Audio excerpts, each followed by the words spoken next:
Hello everyone, welcome to my YouTube channel. Friends, इस video में हम सब पढ़ेंगे क्लास 9 क्षितिज काव्य खंड का चैप्टर 7 मेघ आए। यानी क्षितिज काव्य खंड चैप्टर 7 का नेम है मेघ आए। इस वीडियो में हम इस मेघ आए चैप्टर का पूरा प्रश्न उत्तर सॉल्व करेंगे, देखेंगे। तो पहले समझते हैं कि मेघ आए चैप्टर को लिखा कौन है। इस चैप्टर के राइटर हैं सर्वेश्वर दयाल सक्सेना। सर्वेश्वर दयाल सक्सेना के बारे में बस हम लोग इतना जान जाते हैं कि उत्तर प्रदेश के बस्ती ज़िले में 1927 में इनका जन्म हुआ था। ओके, ये है सर्वेश्वर दयाल सक्सेना का। आप चाहें तो पढ़ भी सकते हैं। और आगे अब हम लोग चलते हैं प्रश्न उत्तर की तरफ। पहला प्रश्न है कि बादलों के आने पर प्रकृति में जिन गतिशील क्रियाओं को कवि ने चित्रित किया है। प्रश्न में पूछा गया है कि बादलों के आने पर प्रकृति के जिन गतिशील क्रियाओं को कवि ने चित्रित किया है उन्हें लिखिए। तो फ्रेंड्स, आप उत्तर लिखिएगा कि बादलों के आने पर प्रकृति में भिन्न तरह के परिवर्तन आते हैं। आपको भी मालूम है कि जब बादल छा जाते हैं तो प्रकृति बदल जाता है, बहुत परिवर्तन आ जाते हैं। आगे कि बादलों के आने की सूचना बयार नाचते गाते देती हुई चलती है। बादलों के आगमन की सूचना पाकर लोग अतिथि सत्कार के लिए घर के दरवाजे तथा खिड़कियां खोल देते हैं। वृक्ष कभी गर्दन झुकाकर तो कभी उठाकर उनको देखने का प्रयत्न कर रहे हैं। आंधी आकर धूलों को उड़ाती है। प्रकृति के अन्य रूपों के साथ नदी ठिठक गई तथा घूंघट सरकाकर आंधी को देखने का प्रयास करती है। सबसे बड़ा सदस्य होने के कारण बूढ़ा पीपल आगे बढ़कर आंधी का स्वागत करता है। तालाब पानी से भरे जाते हैं। आकाश में बिजली चमकती है। वर्षा के बूंद मिलान के आंसू बहाते हैं। तो मतलब इस उत्तर में हम लोगों को लिखना है कि जब बादल छाते हैं तो प्रकृति में क्या क्या परिवर्तन आता है। अब आप देखते हैं कि पत्तियां, पेड़ पौधे हिलते हैं, ऐसा लगता है सब कुछ उड़ जाएगा, बिजली चमकती है, सब लोग बहुत हैप्पी खुश नज़र आते हैं। तो आप यही सब लिखेंगे। दूसरा प्रश्न है कि निम्नलिखित किसके प्रतीक हैं। धूल, पेड़, नदी, लता, ताल। उत्तर में लिखिएगा कि धूल स्त्री का प्रतीक होता है, पेड़ नगरवासी का प्रतीक होता है, नदी भी स्त्री होती है, लता मेघ की परीक्षा करती नायिका होती है, ताल मतलब सेवक होता है। होता नहीं है, मतलब इस चैप्टर में इस चीज़ों से इंडिकेट किया गया है। मतलब धूल स्त्री का प्रतीक है, पेड़ नगरवासी, नदी स्त्री का, लता मेघ की परीक्षा करती हुई एक नायिका के प्रतीक है और ताल सेवक के प्रतीक है इस चैप्टर में। यानी कि कहीं ताल पूछे तो आप सेवक लिख दीजिएगा, नहीं। आगे बढ़ते हैं। प्रश्न 3 है कि लता ने बादल रूपी मेहमान को किस तरह देखा और क्यों। उत्तर में लिखिएगा कि लता ने बादल रूपी मेहमान को किवाड़ की ओट से देखा, क्योंकि वह मेघ के देर से आने के कारण व्याकुल हो रही थी तथा संकोचवश उसके सामने नहीं आ सकती थी। प्रश्न 4, भाव स्पष्ट करना है। भाव स्पष्ट करने में क्या होता है कि जो लाइनें दी होती हैं उसका पूरी तरह से हमें उसका मतलब बताना होता है कि इन लाइनों में कवि क्या कहना चाह रहे हैं। तो देखिए, यहाँ 2 लाइनें दी गई हैं चैप्टर से ही रिलेटेड, तो आप उसका मतलब बताइएगा कि क्या इस लाइन का मतलब है। उसी को कहते हैं भाव स्पष्ट करना। तो क बोला गया है कि क्षमा करो गांठ खुल गई अब भरम की। अब इससे क्या मतलब है, कवि क्या सोच कर लिखे हैं, क्या बता रहे हैं इस चैप्टर में, वही हम भाव स्पष्ट करते समय लिखेंगे। दूसरा है कि बाकी चितवन उठा नदी छिटकी घूंघट सर के। इसका क्या मतलब है। तो ठीक है, एक क दिया गया है, एक ख दिया गया है, तो इन दोनों का मतलब क्या है वो हमें उत्तर में लिखना पड़ेगा। तो आप क डाल के लिखिएगा कि नायिका को यह भ्रम था कि उसके प्रिय अर्थात मेघ नहीं आएंगे, परंतु बादल रूपी नायिका के आने से उसकी सारी शंकाएं मिट जाती हैं और क्षमा याचना करने लगती है। तो यानी क्षमा करो गांठ खुल गई अब भरम की, इसका मतलब आप लिख दीजिएगा कि नायिका को लगता है कि उसके जो मतलब बहुत जो प्रिय हैं, जिसको बहुत मानती है मेघ, वो नहीं आएंगे, लेकिन वो बाद में आ जाते हैं तो उसे खुद पे गुस्सा आती है कि क्यों मैं मेघ के बारे में ऐसा सोची कि वो नहीं आएंगे। ओके, अब ख का उत्तर लिखिएगा ख डाल के कि मेघ के आने का प्रभाव सभी पर पड़ा है। नदी ठिठक ठिठक कर जब ऊपर देखने की चेष्टा करती है तो उसका घूंघट सरक जाता है और वह तिरछी नज़र से आए हुए आगंतुक को देखने लगती है। यानी आप ख डाल के इस लाइन का मतलब बताइएगा कि बाके चितवन उठा नदी छिटकी घूंघट सरके। इसका मतलब आप लिखिएगा कि मेघ जब आता है तो नदी उसको ऊपर देखने का प्रयास करती है, उसका घूंघट सरक जाता है। ओके, और तिरछी नज़र से वो आगंतुक को देखने लगती है। ऐसा इमेजिन कल्पना की गई है चैप्टर में। प्रश्न 5वां है कि मेघ रूपी मेहमान के आने से वातावरण में क्या परिवर्तन आए हैं या फिर क्या परिवर्तन हुए।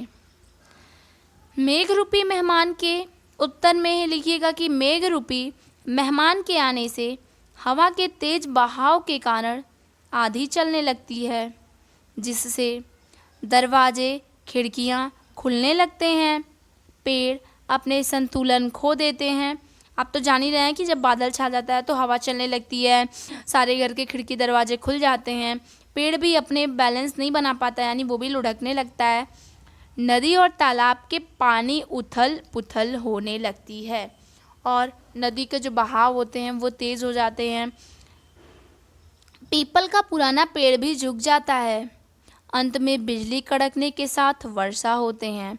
तो यानी ये जो हम लोग उत्तर में देखे हैं ये हमारा था कि जब मेहमान यानी जब मेघ बादल आते हैं तो इतना परिवर्तन आता है प्रकृति में, पानी तेज़ी से बहने लगता है, बिजली तड़कने लगती है, वर्षा होने लगती है, सबके घर दरवाजे खुल जाते हैं, पीपल का पेड़ भी झुक जाता है।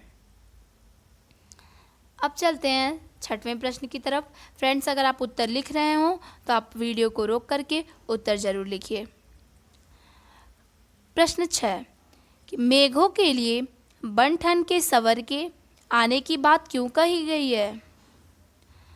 उत्तर है कि बहुत दिनों तक न आने के कारण गांव में मेघ की प्रतीक्षा की जाती है। जिस प्रकार मेहमान यानी दामाद बहुत दिन बाद आते हैं, उसी प्रकार मेघ भी बहुत दिन बाद आए हैं। अतिथि जब घर आते हैं तो संभवतः उनके देर होने का कारण उनका बन ठन कर आना ही होता है। कवि ने मेघों में सजीवता डालने के लिए मेघों के बन ठन के सवर के आने की बात कही है। तो दोस्तों यहाँ पे बोला गया है, चैप्टर यानी पोयम में बोला गया था कि जो कवि है वो कह रहे हैं कि मेघ इतने दिन बाद इसलिए आए हैं क्योंकि उन्हें बनने ठनने में यानी सजने संवरने में समय लगा। तो यहाँ पे मतलब ये है कि जैसे घर पे मेहमान बहुत दिन बाद आते हैं और जब उनको लेट होता है तो सब लोग यही कहते हैं कि कब से सज रहे थे कि अभी से आए हैं। उसी तरह जब कवि को लगता है कि मेघ इतने दिनों बाद आ रहे हैं, हम लोग प्रतीक्षा करते करते थक जाते हैं, तब आते हैं, यानी वो बहुत देर तक बनते ठनते हैं। ओके, आगे 7वां प्रश्न, कविता में आए मानवीकरण तथा रूपक अलंकार के उदाहरण खोजकर लिखिए। तो दोस्तों, अगर हम लोग कविता जितनी भी पढ़ें, पोयम पढ़ें, उसमें कितने मानवीकरण और कितने रूपक अलंकार हम लोगों को मिले हैं, उन सभी सेंटेंसेस को लिखना है। आप कोशिश भी कीजिए और उत्तर में मिलाइए अपना कि देखिए सही है। मानवीकरण देखिए कितने मानवीकरण अलंकार, रूपक अलंकार जितने भी आए हैं उसे हमें लिखना है। तो पहले हम लिखेंगे उत्तर में मानवीकरण अलंकार। पहला मानवीकरण अलंकार आएगा कि आगे आगे नाचती बयार चली, यहाँ बयार का स्त्री रूप में मानवीकरण हुआ है। यानी ये लाइन पोयम की है, आप मिलाइएगा पोयम से कि इस लाइन में मानवीकरण रूप का यूज़ हुआ है। आगे आगे नाचती बयार चली। दूसरा मानवीकरण है कि मेघ आए बड़े बन-ठन के संवर के। इसमें देखिए मेघ को दामाद के रूप में बता के मानवीकरण किया गया है। तीसरा लिखिएगा कि पेड़ झुक झांकने लगे गर्दन उचकाने। मतलब पेड़ों को नगरवासी मान करके लोग मानवीकरण किए हैं। ठीक है, तो ये हमारे बुक की लाइनिंग है जो कि आपको चैप्टर में मिलेंगी पोयम में। तो इन सबों में मानवीकरण का यूज़ किया गया है। चौथा है कि धूल भागी घाघरा उठाएं। पांचवा है कि पेड़ बूढ़े पीपल के आगे बढ़कर जुहार की। छठवां लिखिएगा कि बोली अकुलाई लता स्त्री की प्रतीक है। ठीक है, देखिए जैसे मतलब इतना जितना हम लोग लिखे हैं वो सब मानवीय अलंकार था। अब रूपक अलंकार के यहाँ चलते हैं। रूपक अलंकार है पहला क्षितिज अटारी। यहाँ पे क्षितिज को अटारी के रूप में प्रस्तुत किया गया है। दामिनी दमकी को बिजली के चमकने के रूपक द्वारा प्रस्तुत किया गया है, इसलिए यहाँ पे भी रूपक अलंकार होगा। यहाँ पे कि बांध टूटा झरझर मिलन के अश्रु ढर के। यहाँ पे झरझर मिलन के अश्रु द्वारा बारिश को पानी के माध्यम से प्रस्तुत किया गया है, इसलिए यहाँ पे रूपक अलंकार होगा। आई होप आपको बात अच्छे से समझ में आई होगी। बढ़ते हैं 8वें प्रश्न की तरफ। कविता के में जिन रीति रिवाजों का मार्मिक चित्रण हुआ है उनका वर्णन कीजिए। उत्तर है कि कविता में रीति रिवाज के माध्यम से वर्षा ऋतु का चित्रण किया गया है। मेहमान के आने पे पूरे गांव में उल्लास और उमंग माहौल होता है। सभी लोग अपने अपने तरीकों से मेहमान के स्वागत में जुट जाते हैं। गांव में स्त्रियां मेहमान से पर्दा करने लगती हैं। बुजुर्ग झुककर उनका स्वागत करते हैं। पैरों को धोने के लिए परात में पानी लाया जाता है। इसी प्रकार से कविता में कुछ ग्रामीण रीति रिवाजों का चित्रण हुआ है। तो फ्रेंड्स आप सुनिए कि जब अगर किसी गांव में कोई भी मेहमान आता है तो लोग क्या करते हैं। पहले के लोग करते थे, अब नहीं कोई करता है। बहुत जगह लोग करते भी होंगे कि मेहमान आते पैर धुलते हैं थाली में रख करके। पूरे गांव की स्त्रियां मेहमानों से दूर हो जाती हैं, मतलब मुंह नहीं दिखाती हैं। और फिर बुजुर्ग उनका झुककर स्वागत करते हैं, पैरों को धोया जाता है। ऐसे रीति रिवाज हुआ करते थे गांव में और होते भी होंगे। तो यही सब चीज़ें पोयम में दिखाया गया है। प्रश्न 9वां है कि कविता में कवि ने आकाश के बादल और गांव में मेहमान यानी दामाद के आने का जो रोचक वर्णन किया है उसे लिखिए। उत्तर में लिखिएगा कि कविता में मेघ और दामाद के आगमन में समानता बताई गई है। जब गांव में मेघ दिखते हैं तो गांव के सभी लोग उत्साह के साथ उसके आने की खुशियां मनाते हैं। हवा के तेज बहाव से पेड़ अपना संतुलन खो बैठते हैं। नदियों तथा तालाबों के जल में उथल पुथल होने लगती है। मेघों के आगमन पर प्रकृति के अन्य अवयव भी प्रभावित होते हैं। उसी के आगे आप ये भी लिख दीजिएगा कि यहाँ बयार का रूप मानवीकरण हुआ है। मतलब जैसे कि यहाँ पे बयार जो रूप है उसे मानवीकरण रूप दिया गया है। मेघ आए बड़े बनठन के सवर के। सॉरी फ्रेंड्स, 9वां प्रश्न यहाँ से शुरू है कि कविता में कवि ने आकाश और बादल और गांव के मेहमान दामाद के आने को जो रोचक वर्णन किया है उसे लिखना था। वो 8वां प्रश्न हो गया था। तो उत्तर में लिखिएगा कि कविता में मेघ और दामाद के आगमन में समानता बताई गई है। जब गांव में मेघ दिखते हैं तो गांव के सभी लोग उत्साह के साथ उसके आने की खुशियां मनाते हैं। हवा के तेज बहाव से पेड़ अपना संतुलन खो बैठता है। बस थोड़ा सा गलत हो गया था, सॉरी फ्रेंड्स। नदियों तथा तालाबों के जल में उथल पुथल होने लगती है। मेघों के आगमन पर प्रकृति के अन्य अवयव भी प्रभावित होते हैं। ठीक इसी प्रकार किसी गांव में जब कोई दामाद आता है तो गांव के सभी सदस्य उसमें बढ़ चढ़कर भाग लेते हैं। स्त्रियां चिक की आड़ से दामाद को देखने का प्रयत्न करती हैं। गांव के सबसे बुजुर्ग आदमी सर्वप्रथम उसके सम्मुख जाकर उसका आदर सत्कार करते हैं। पूरी सभा का केंद्रीय पात्र वही होता है। देखिए फ्रेंड्स, मैं आपको फिर से एक बार दिखा दे रही हूँ कि 8वां प्रश्न ये है, कविता में जिन रीति रिवाजों का मार्मिक चित्रण हुआ है उनका वर्णन कीजिए। तो आप उत्तर यहीं तक लिखिएगा, ठीक है, थोड़ा सा गलत हो गया था उसके लिए सॉरी। और यहीं तक आप उत्तर लिखिएगा कि रीति रिवाजों का चित्रण हुआ है।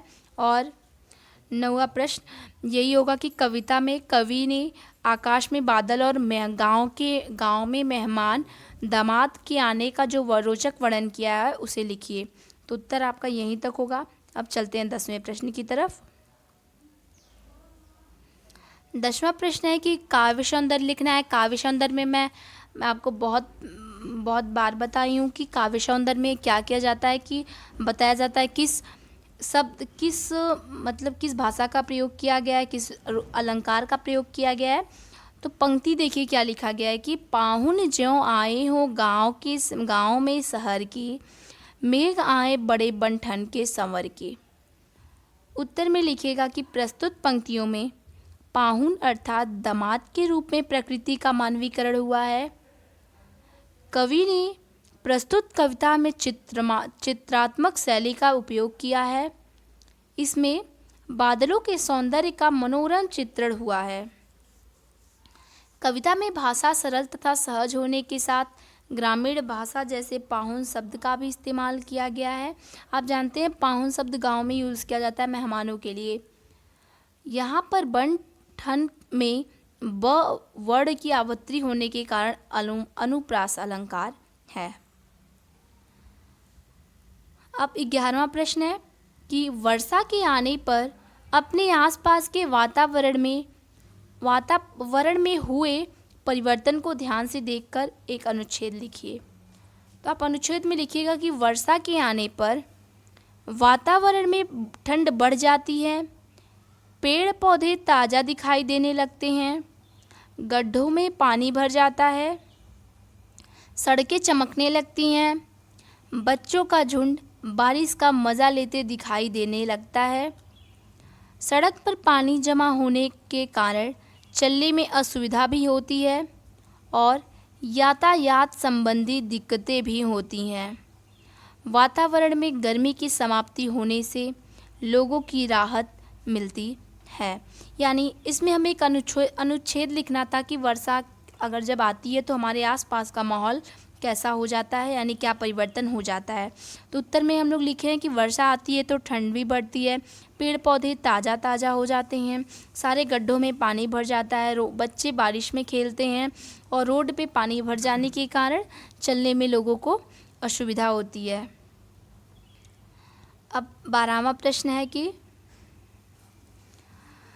12वां प्रश्न होगा कि कविता ने कवि को ही बड़ा बुजुर्ग क्यों कहा है। कविता ने पीपल को ही बड़ा बुजुर्ग क्यों कहा है, पता लगाइए। यानी पीपल के पेड़ को लोग बूढ़ा पेड़ ऐसा मानते हैं और कवि भी ऐसा ही कुछ चैप्टर में कहे हैं। तो पता आप लगाइए कि क्यों पीपल को बूढ़ा पेड़ बोला गया है चैप्टर में। उत्तर में लिखिएगा कि पीपल वृक्ष की आयु सभी वृक्षों से बड़ी होती है। ये आपको भी पता होगा कि पीपल का पेड़ बहुत पुराना हो जाता है लेकिन कभी गिरता नहीं है। गांवों में पीपल की पूजा की जाती है, इसी कारण गांव में पीपल वृक्ष का होना अनिवार्य माना जाता है।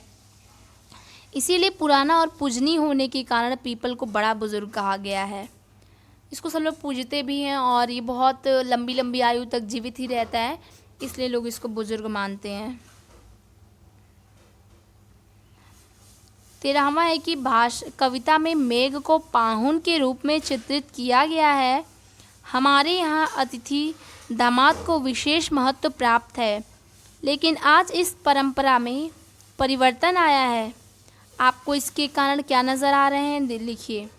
देखिए हमें लिखना है कि जो पाहुन मतलब जो मेहमान के रूप में जो मेघ को चित्रित किया गया, बताया गया है चैप्टर में, तो यहाँ पे क्या हुआ है कि अतिथि को दामाद के लिए मतलब बहुत महत्व दिया गया है।